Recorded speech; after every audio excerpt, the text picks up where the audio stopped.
Good morning সব বন্ধুদেরকে। তোমরা সবাই কেমন আছো? এই তো এখন আমরা ব্রেকফাস্ট করব। আজকে তো ছুটির দিন, নিভানোর ছুটির দিন। আজকে তো নিভানের স্কুল নেই, নিভানের বাবারও অফিস নেই। তো আজকে ব্রেকফাস্টে দেখো রুটি হয়েছে, এই যে রুটি আর হচ্ছে আলুর দম হয়েছে। হ্যাঁ বাবা, কি বেশি দিয়েছি? আচ্ছা দাও, মুছে দিচ্ছি। ঠিক আছে, রেখে দাও। এই না, তুমি খেয়ে নাও বাবা।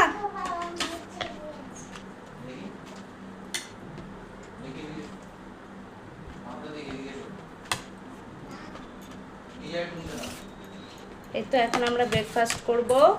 তোমাদের কি ব্রেকফাস্ট হয়ে গেছে?